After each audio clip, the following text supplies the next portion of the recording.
Então, gente, para a nossa aulinha de hoje, é uma aula muito importante, porque a gente vai falar da proteção do complexo dentino pulpar, né? Esse assunto é um assunto que é importante, porque ele é muito cobrado pelos concursos aí da área de TSB. Inclusive, a gente até comentou uma questão do último concurso de Macaíba, que se falava sobre um material de proteção do complexo dentino pulpar muito conhecido, que é o cimento e o número de vidro, tá? São materiais que são do dia a dia do cirurgião dentista, da TSB, da SB, e que o profissional auxiliar em odontologia manipula diretamente, tá bom? Então eu vou começar a aula revisando um pouco sobre a estrutura morfológica do dente.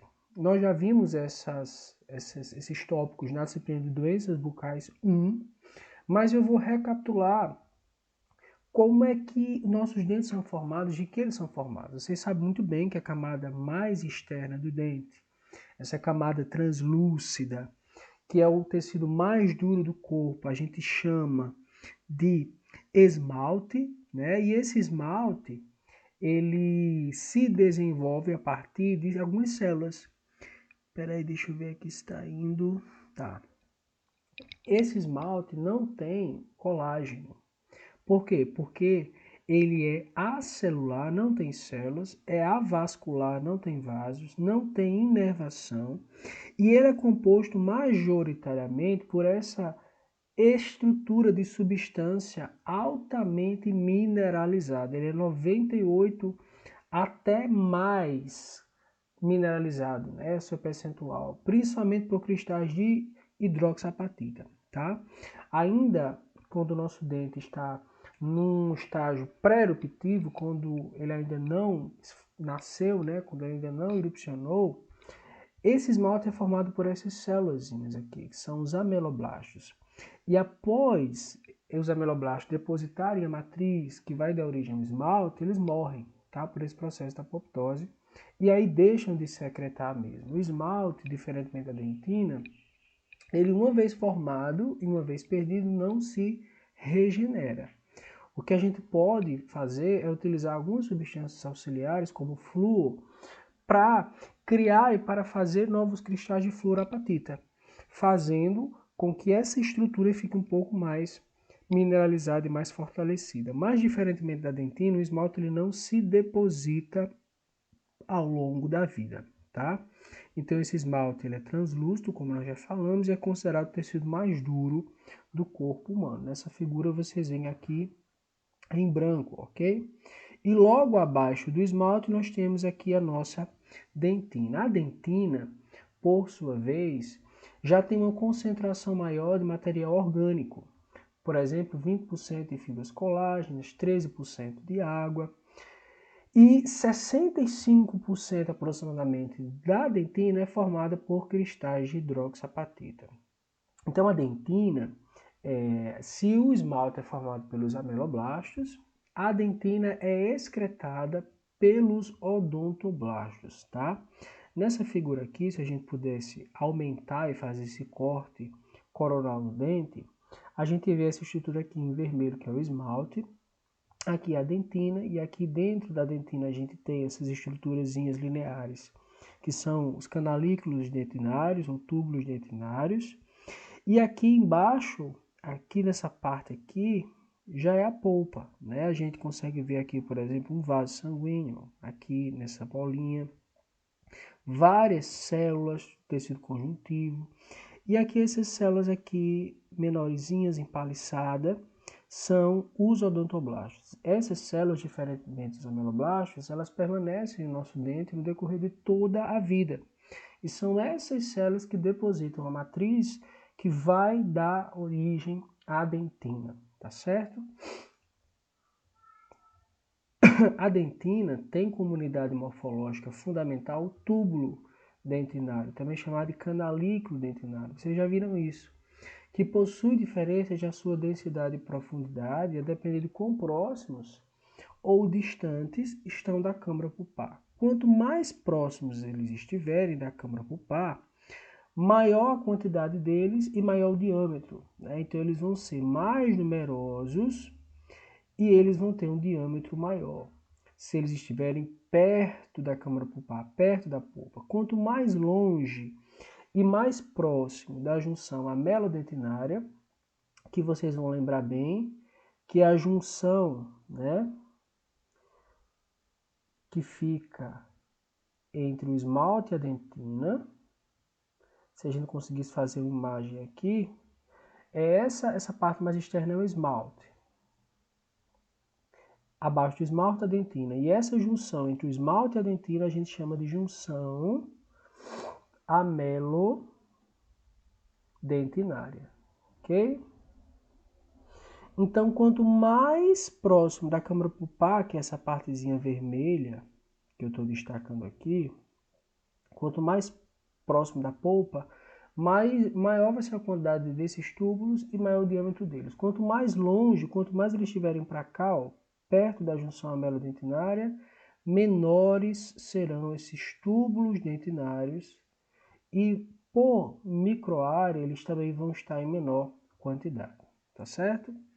Portanto, quanto mais raso um preparo cavitário for, menor o número de túbulos dentinários, menor o diâmetro dos mesmos, e quanto mais profundo esse preparo for, maior o número de túbulos dentinários e maior o diâmetro dos mesmos. Então, quanto menor a presença e diâmetro dos túbulos dentinários, mais mineralizado será esse tecido e melhor será a sua adesividade. Então, quanto mais longe da câmara pulpar, melhor o prognóstico da restauração.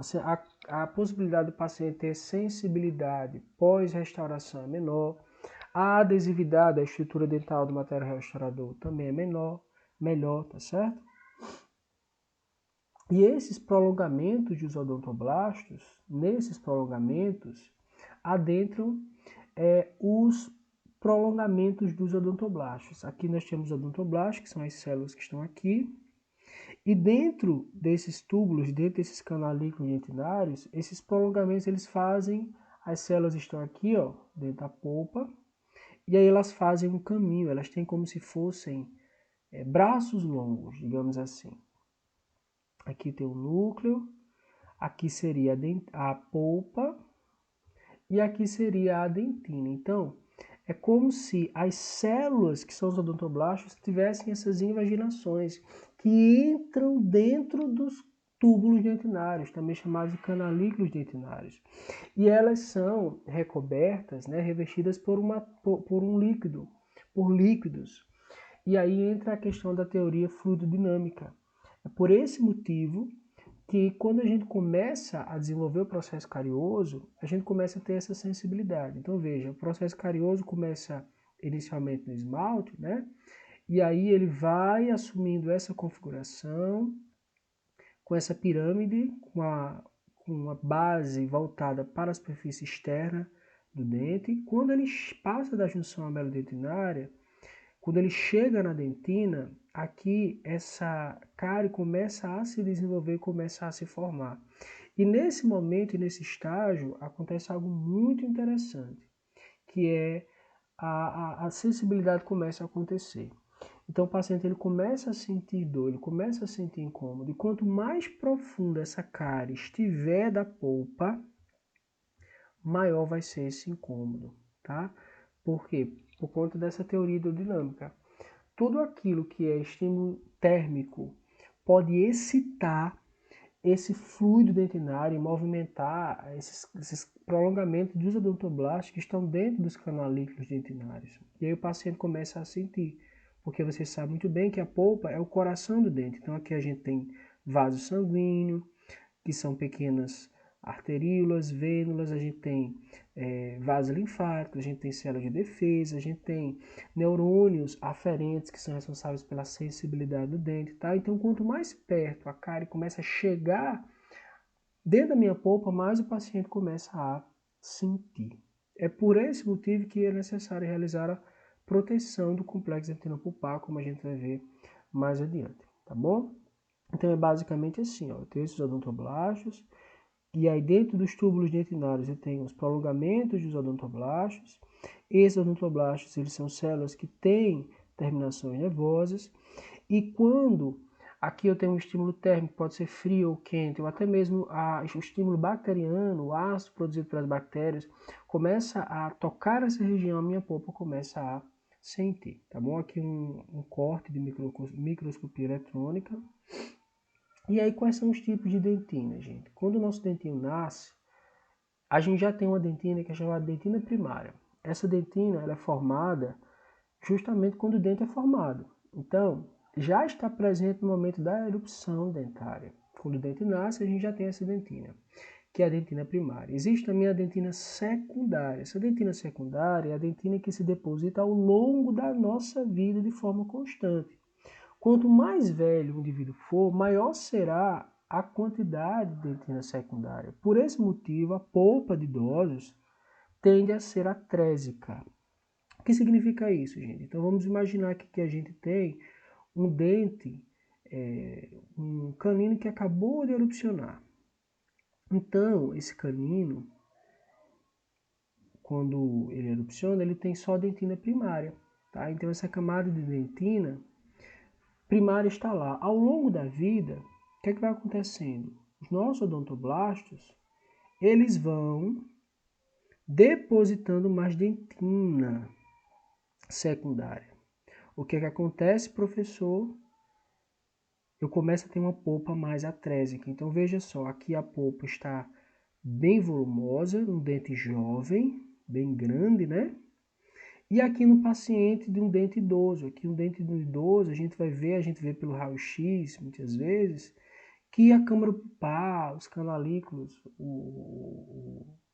toda essa estrutura que está na polpa, está bem atrésica. A polpa está mais pequenininha, mais fina, mais delgada, mais linear. É até às vezes um pouco mais trabalhoso fazer um tratamento de canal num dente que já é velho, por esse motivo, tá? Por conta que ao longo da nossa vida a gente vai depositando essa dentina secundária, tá certo?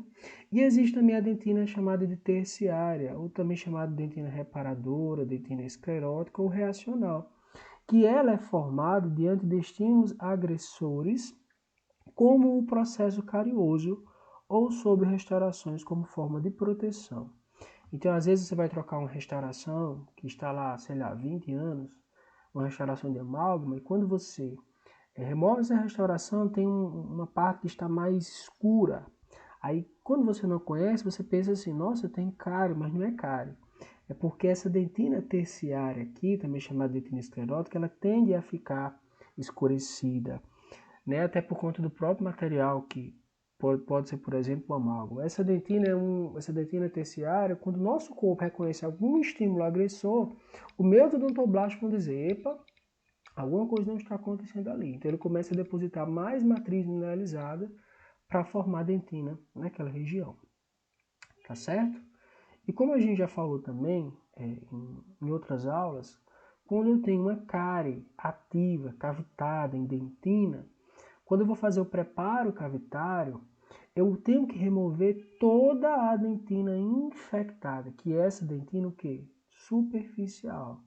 É uma zona, como o nome já diz, altamente infectada, rica em bactérias acidogênicas e acidúricas, ou seja, que produzem ácidos ou que vivem no pH ácido, no pH baixo, né?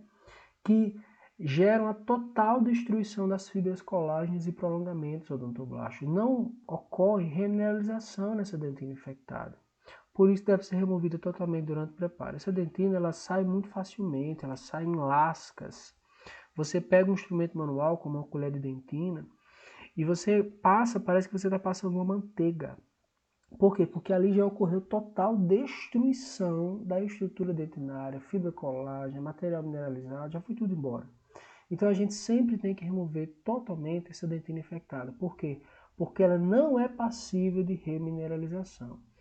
A dentina afetada, por sua vez, ela está abaixo da dentina infectada.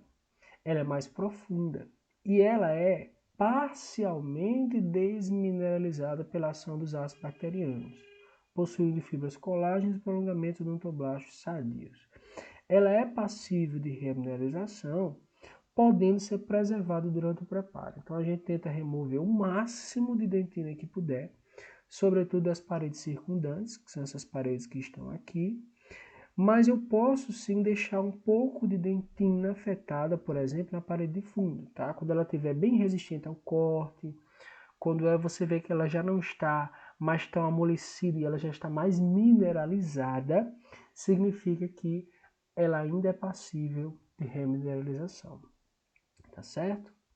Então a dentina infectada é a mais superficial, não é passível de remineralização, e a dentina afetada é a mais profunda, é passível de remineralização. Então a gente remove totalmente essa dentina infectada, tá certo?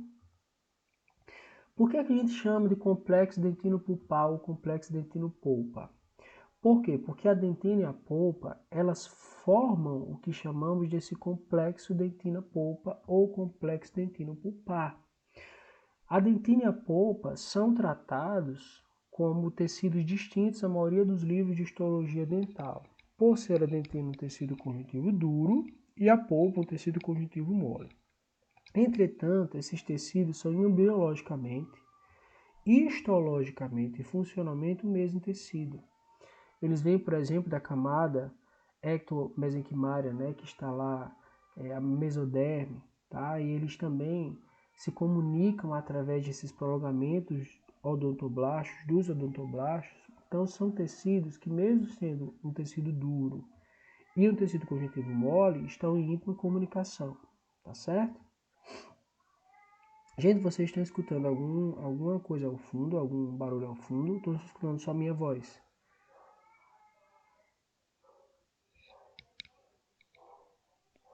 Eu escutei agora como se fosse um menino ou um gato. É porque tem a vizinha aqui, ela tá com o bebê. Aí eu tô escutando, eu vou fechar aqui a janela, só um minutinho. Não foi baixinho, né? Muito alto, não.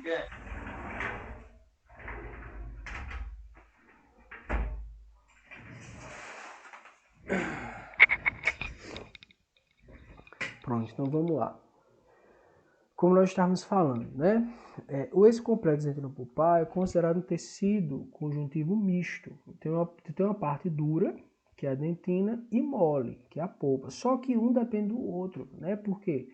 Porque as células que estão na polpa depositam o material duro, depositam a dentina. Então, os odontoblastos que estão na polpa formam essa dentina. Os odontoblastos, eles têm esses prolongamentos que entram nos túbulos dentinários que estão na dentina. Então, esse tecido está indo para comunicação. Por isso que a gente fala que é um complexo dentino-pulpar. Histologicamente, é composta por dentina, pré-dentina, camada odontoblástica, zona pobre em células, zona rica em células, da camada mais superficial até a mais profunda. Isso aqui, quando a gente vai estudar histologia dental, a gente aprofunda com riqueza de detalhe, mas não é o objetivo da aula, tá? A teoria hidrodinâmica da dor afirma que quando há algum estímulo térmico ou estímulo proveniente de algum alimento doce, há um desequilíbrio osmótico. E esse líquido se movimenta no interior do túbulo, levando à resposta da sensibilidade e dor.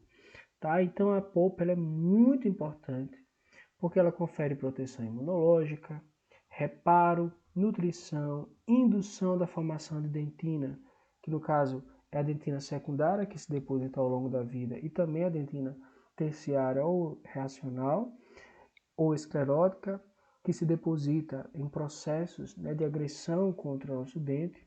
Então, por isso que a gente deve manter a vitalidade pulpar sempre que possível, porque a polpa é algo muito bom. Por isso que a gente fala que a polpa é o coração do dente.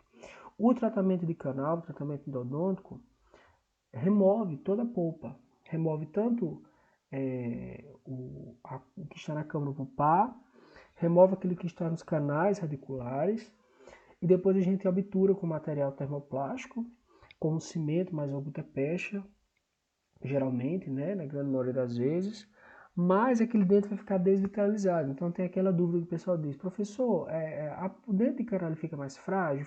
Ele fica mais frágil. Ele tem uma chance de fratura maior, porque é só você pensar o seguinte, imagina uma árvore.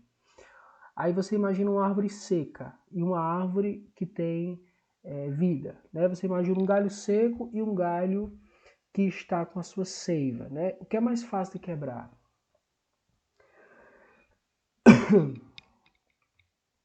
É o galho seco, né? Ele fica muito mais quebradiço. Por quê? Porque a seiva é que dá nutrição àquele galho. Dentro do mesmo jeito, a nossa polpa libera íons cálcio, íons fosfato, para formar mineral ao longo da vida. E quando a gente não tem essa polpa, essa formação mineral vai ser prejudicada. Então o dente de canal ele acaba ficando um pouco mais frágil do que o dente vital, né? O dente que tem a polpa. Aí a gente orienta que o paciente que tem tratamento de canal, que tem um dente de canal, que tente não fadigar tanto esse elemento. Em alguns casos a gente até orienta que não, por exemplo, o dente anterior, que o paciente não use para abrir garrafa. Nem no dente vital a gente faz isso, avalia o dente de canal, né? Use para fazer coisas que o dente não foi feito para fazer, tá? Porque senão vai ficar um pouco mais frágil e a chance de fratura é maior.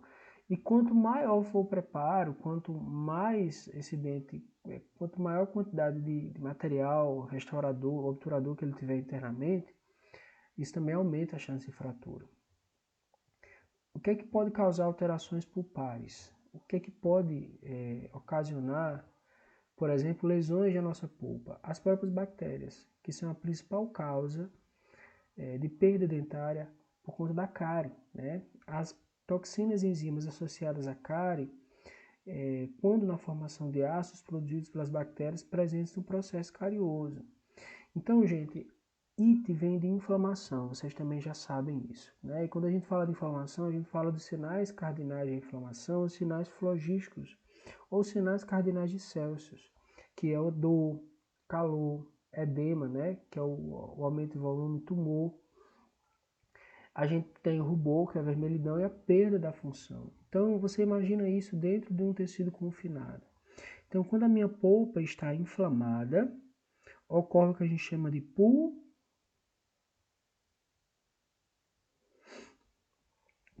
né? Essa pulpite é quando eu tenho uma inflamação dentro da minha polpa. E ela pode ser sintomática e assintomática. Sintomática quando eu tenho sintoma, assintomática quando eu não tenho sintoma. Só que na maioria das vezes essa pulpite é sintomática e ela pode ser uma pulpite sintomática reversível,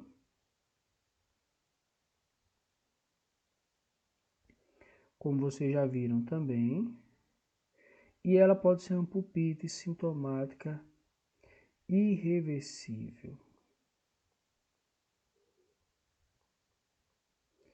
Ok? No caso da pulpite sintomática irreversível, ou eu vou ter que fazer o tratamento de canal, que é o tratamento endodôntico, ou a extração, a exodontia daquele dente, certo? E aí a pulpite reversível e irreversível, ela acontece principalmente, na grande maioria dos casos, por conta da cárie. A cárie que vai se aprofundando, se aprofundando, se aprofundando, vai chegando mais perto da polpa, mais perto da polpa, mais perto da polpa. O que é que o meu corpo faz? Começa a gerar célula de defesa naquela região para combater aquele processo que está acontecendo ali. A minha polpa inflama naturalmente.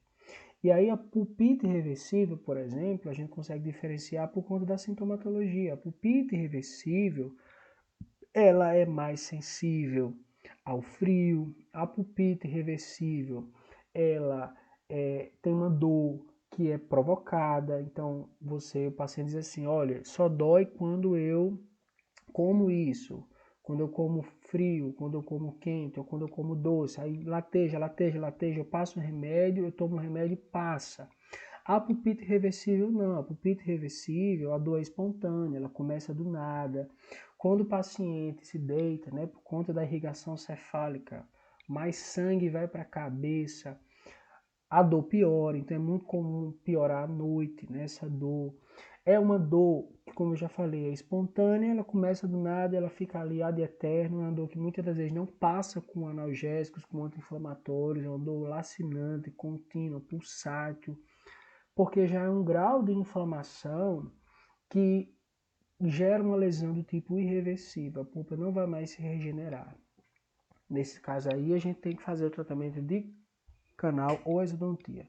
O que é que acontece com muita frequência? Chega um paciente lá no posto, acontece quase que semanalmente. Um paciente com pulpite reversível de torar. Aí o ideal nesses casos é você já fazer o acesso, né, e colocar ali o formocresol para você mumificar a polpa. Mas muitas vezes não é possível fazer esse acesso, então a gente medica com antibiótico, com anti-inflamatório, geralmente associa o antibiótico com inflamatório. E aí, automaticamente, como o antibiótico faz com que a carga bacteriana de forma sistêmica diminua, o paciente deixa de sentir dor. Aí ele diz assim, ai, minha dor de dente acabou. E aí ele acha que o problema dele foi resolvido, mas não. Agora a polpa continua morta.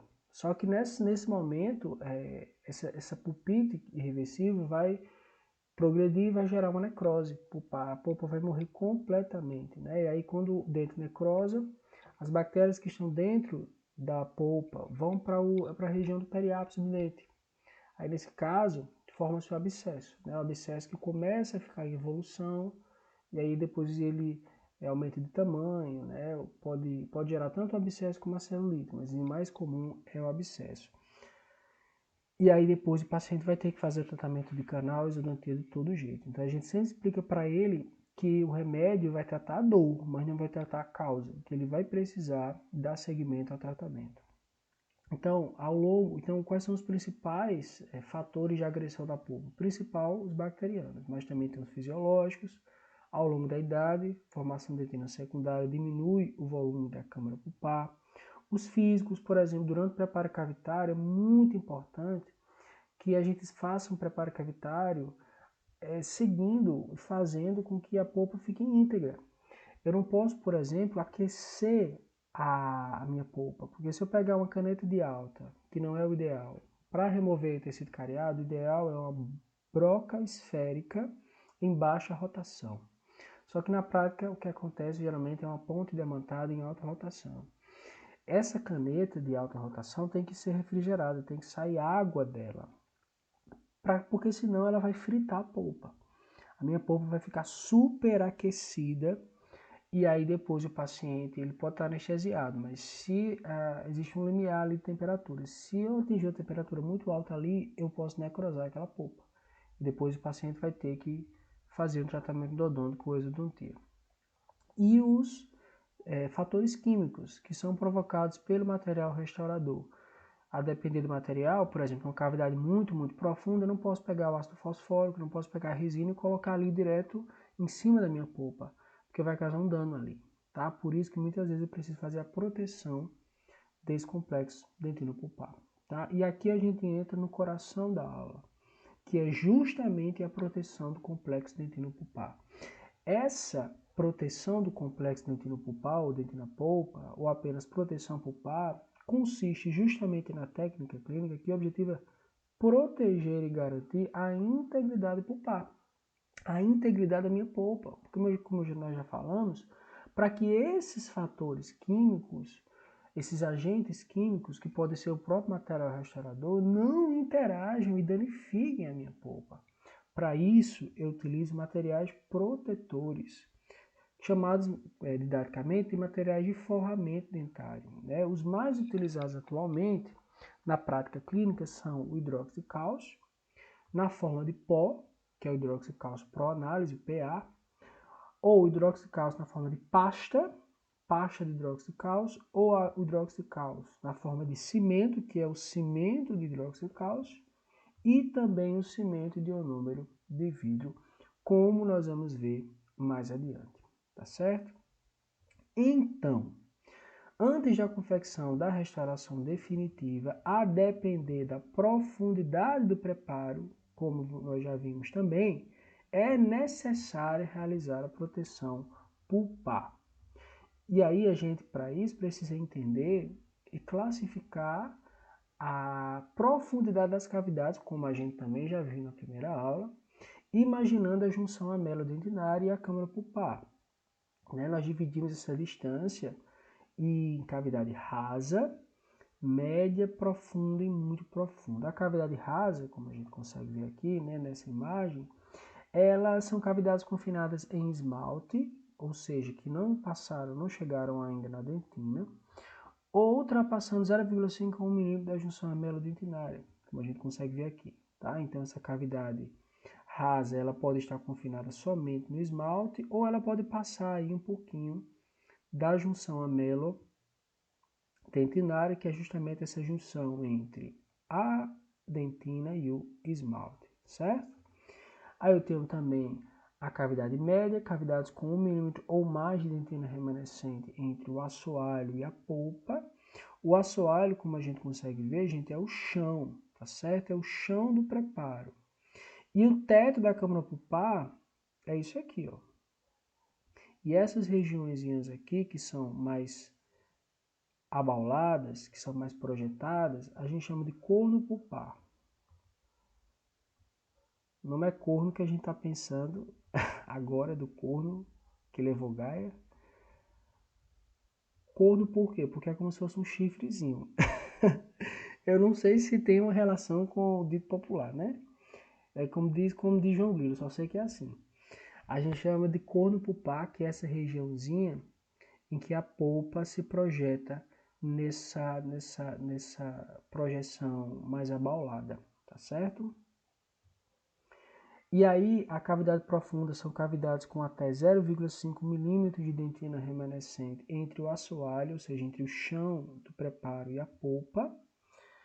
E a cavidade muito profunda, que são cavidades com até 0,5 milímetros, ou seja, metade de 1 milímetro ou menos de dentina remanescente entre o assoalho e a polpa. Então, é uma cavidade muito, muito profunda. Ela tem metade de 1 milímetro até menos entre o assoalho, entre o chão, entre a parede de fundo do preparo e o teto da câmara pulpar, tá? E aí, nesses casos, em cavidade superficial, rasa ou média, a gente faz a proteção pulpar somente com o sistema adesivo, tá? Em cavidades profundas, a gente utiliza aí um cimento de número de vidro para forramento. E por cima desse cimento de número de vidro para forramento, a gente faz o sistema adesivo, né? E para cavidades muito profundas, ou até mesmo quando há exposição pulpar, nós vamos utilizar o cimento de hidroxicálcio. Se houver exposição pulpar, o pó de hidroxicálcio, e depois a pasta de hidroxicálcio, depois o cimento de hidroxicálcio. Se não houver exposição pulpar, mas for muito profunda, a gente utiliza só o cimento de hidroxicálcio, depois um cimento de número de vidro de forramento, mais um sistema adesivo. Tá? Aí, se houver exposição, a gente pode utilizar o MTA, que é um material que tem uma formação molecular bem parecida com o hidroxicálcio por análise. Tá? Então, para caso de exposição pulpar, a gente utiliza o pó de hidroxicálcio, que é o hidroxicálcio PA ou MTA. Então, aqui eu também já coloquei essas figurinhas, justamente para que a gente possa lembrar, né? Se aprofundar aí para que a gente não erre. Então, quais são os níveis de proteção? No caso, se houver exposição pulpar por iatrogenia ou processo carioso, alguém sabe o que é iatrogenia, gente?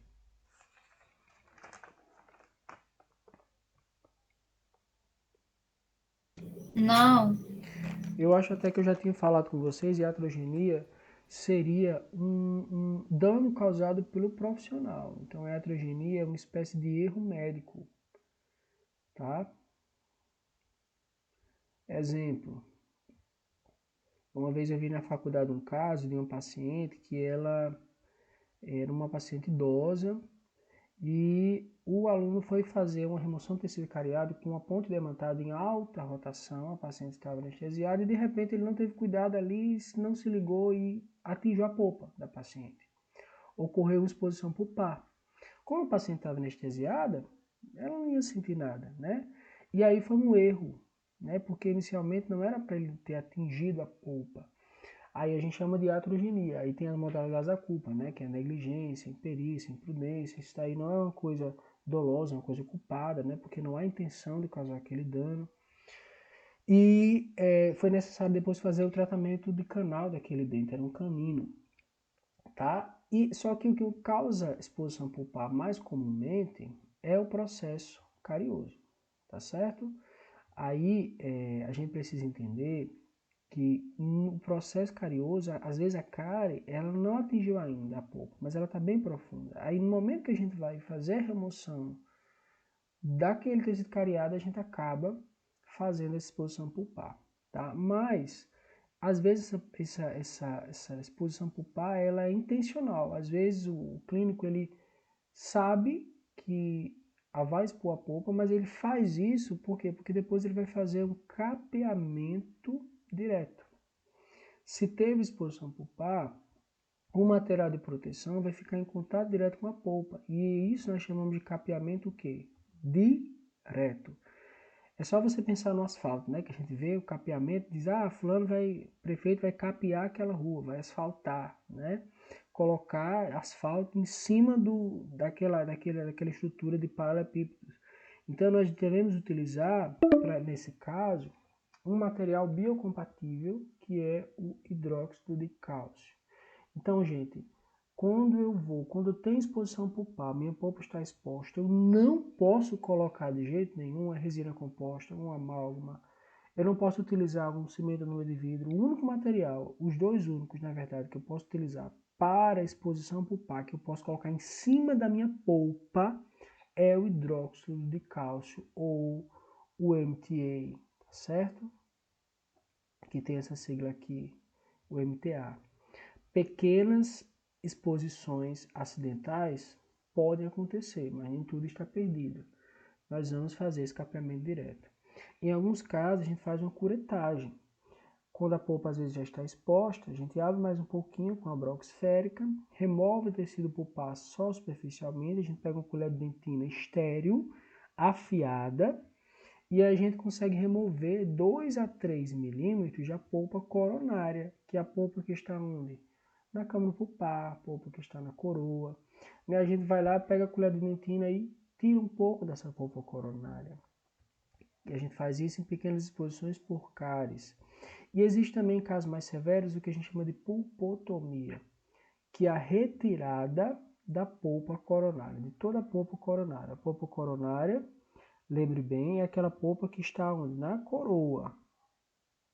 Tá? Então, na pulpotomia, a gente remove essa polpa aqui, ó, que está na coroa. Isso é muito feito, isso é muito realizado em dentes tecidos, em dentes de leite. E aí a gente remove toda essa polpa coronária na pulpotomia e deixa apenas essa polpa que está no canal radicular, na raiz. Tá certo? Em dentes permanentes, isso é executado com menos frequência.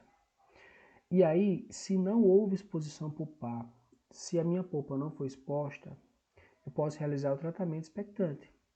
Eu faço o teste de vitalidade pulpar para saber se aquela polpa está viva, né, com o quente e com o frio. Com o quente, geralmente com a gutta-percha aquecida, com o frio, geralmente com o endoice. E eu faço a avaliação endodôntica, faço um raio-x, uma periapical, que é uma tomada radiográfica intraoral que a gente vai estudar mais adiante, para avaliar ali como é que está, se aquela polpa está, se a cárie está muito perto, se já chegou na polpa, se não chegou na polpa, para a gente avaliar a necessidade de tratamento endodôntico, que é o tratamento de canal. E quando não há exposição pulpar, a gente realiza esse capeamento indireto, que é quando não se tem contato do material de proteção com a polpa, uma vez que ainda não houve exposição pulpar. Então é quando eu faço um preparo, o preparo está quase chegando na polpa, mas ainda não chegou na polpa. Aí eu faço o capeamento indireto, tá? Então é feito quando a cavidade está bem próxima à polpa, sem haver exposição da mesma. Para fazer esse capeamento, eu utilizo o cimento de hidróxido de cálcio e o cimento de ionômero de vidro. Deve ser aplicado apenas na parede de fundo. E se atingir outra parede circundante, deve ser removido. E deve ser aplicado em cavidades mais profundas em que a polpa não está exposta, como em cavidades profundas ou muito profundas. Depois que eu coloco o cimento de hidróxido de cálcio e o cimento ionômero de vidro, aí eu coloco o sistema adesivo e depois a restauração, pode ser de amálgama ou de resina. Lembrando que a aplicação do sistema adesivo deve começar em esmalte, depois na dentina. Evitar colocar o ácido fosfórico na superfície do ionômero de vidro, pois o ácido tem que condicionar o tecido dentinário. Em seguida, pode-se fazer a restauração com a resina ou amálgama, tá certo? Então, quando eu vou colocar o cimento de hidróxido de cálcio, eu preparo, manipulo e aplico. Rapidamente ele toma presa. Aí depois eu manipulo o cimento de ionômero de vidro e coloco. Aí depois é que eu vou utilizar o ácido fosfórico, vou fazer o condicionamento ácido para depois colocar o sistema adesivo, tá certo? E quando o processo carioso está muito próximo da exposição pulpar, está muito próximo da polpa, a gente faz uma pasta de hidróxido de cálcio, eu apenas coloco o pó de hidróxido de cálcio, e aí a gente coloca esse pó de hidróxido de cálcio com um porta-amálgama que não tenha sido usado anteriormente, ou seja, que não tenha sido usado para fazer a restauração de amálgama, que não tenha resíduos de amálgama por conta do mercúrio. Se eu utilizar um porta-amálgama que já tenha manipulado amálgama, vai haver um resto de mercúrio. E o mercúrio é irritante para a polpa, tá? Então eu pego um porta-amálgama exclusivo para esse uso, coloco o cimento de óxido de cálcio e o cimento de ionômero de vidro posteriormente, tá bom? Aí eu espero 45 a 120 dias a fim de verificar se houve formação de uma barreira de dentina reparadora, que a gente chama, né, de dentina terciária esclerótica. Então, às vezes o paciente chega, isso a gente faz com muita frequência, o dente está com prognóstico ruim, com muita sintomatologia, mas o diagnóstico ainda é de um pulpite reversível, só que radiograficamente a gente vê a cárie muito próxima à polpa, né? Então a gente remove maior parte daquela cárie, depois deixa a cavidade ali muito profunda, depois aplica o cimento de hidróxido de cálcio, depois aplica o cimento de vidro e espera 45 a 120 dias, ou seja, mais de um mês a 3 meses. E aí a gente faz um outro raio-x, a gente avalia a sintomatologia, se o paciente diz se doeu, se não doeu depois. E a gente espera o que? Essa formação de dentina reparadora. Quando, principalmente em dentes jovens, que a resposta é melhor, essa dentina reparadora pode ser formada com mais facilidade. E aí a gente depois remove a maior parte desse material e dá seguimento à restauração definitiva, tá certo? A isso nós chamamos de tratamento expectante. Gente, deixa eu ver aqui, eu acho que já está quase acabando. Aqui termina em 4 minutos. A gente está mais ou menos a metade da aula. Então, eu vou continuar até quando eu der, quando terminar, 3 minutos. E aí eu vou já imediatamente lançar um novo link para a gente dar seguimento, tá? Não demorem para entrar, porque se esperar mais uma hora, depois a gente vai ter que refazer de novo, tá? Ou vocês preferem que eu já finalize e já mando o link? Eu acho melhor finalizar, depois a gente entrar de novo. Tá, então eu vou finalizar e já mando o link imediatamente, tá bom? Tá certo.